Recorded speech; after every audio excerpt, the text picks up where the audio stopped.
इस प्रकार की आई उस समय मीडिया के हवालों से भी कुछ खबरें आई थी कि वहाँ की सेना में और वहाँ की जो सरकार है उसमें आपस में समझौता बैठा नहीं। उनकी आपस में असहमति थी इस मामले को लेकर कि सीज फायर होना चाहिए कि नहीं होना चाहिए।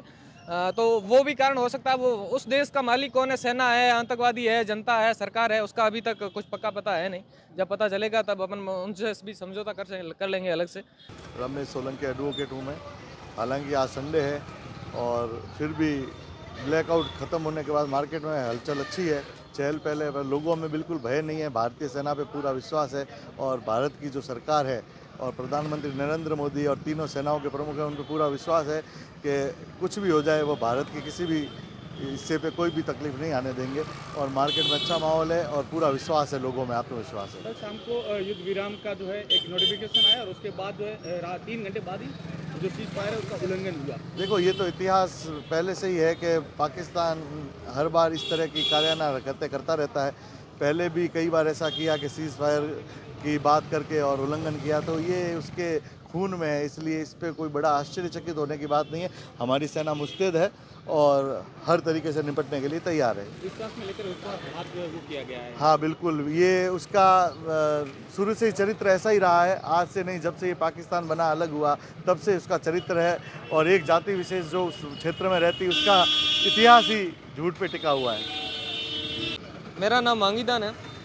आज ब्लैकआउट के बाद में रविवार के दिन उस प्रकार की तो मार्केट में चहल पहल नहीं है, लेकिन सामान्य रूप से मार्केट खुल गए हैं, लोगों का आवागमन शुरू हो गया है।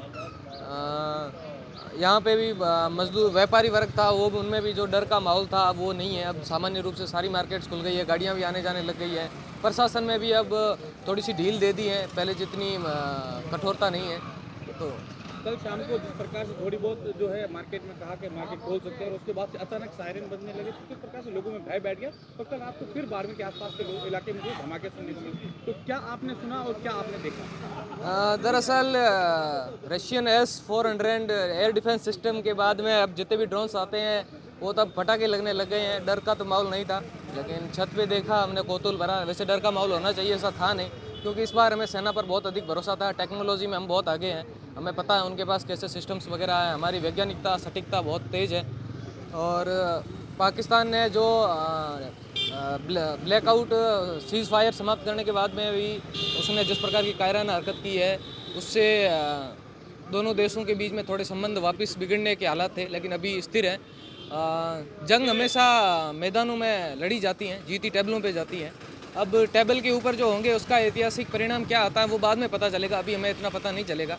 हम पहले भी जंग के बाद में उतना कुछ हासिल नहीं कर पाए, एक केवल देश अलग कर पाए, लेकिन उस प्रकार का परिणाम हमें प्रत्यक्ष रूप से कुछ नहीं मिला। इस बार है कि सिंधु जल समझौता पुनः वापस जिस प्रकार से रद्द किया गया है, तो हमें अच्छे परिणाम मिलने के उम्मीद है।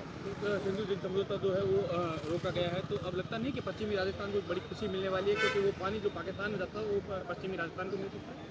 हाँ, ये खुशी का माहौल तो है, लेकिन अभी तक इसको इंफ्रास्ट्रक्चर बनने में तो बहुत वक्त लगेगा। राजस्थान में इस प्रकार के पहले भी बहुत बहकावे दिए गए हैं, तो इस प्रकार का उम्मीद है नहीं कि बहुत जल्द पानी आ जाएगा, लेकिन उम्मीद जरूर करेंगे कि वो पानी यहाँ तक पहुँचे। यदि वो पहले पहुँच सकता तो इस प्रकार का इंफ्रास्ट्रक्चर तो पहले तैयार हो जाना चाहिए था। कि ये देश में पहली बार हरकत नहीं हुई है, इस प्रकार का पहली बार नहीं हुआ है। और उम्मीद है कि ये सारे जो 4 बॉर्डर स्टेट हैं इनको पानी जरूर मिले।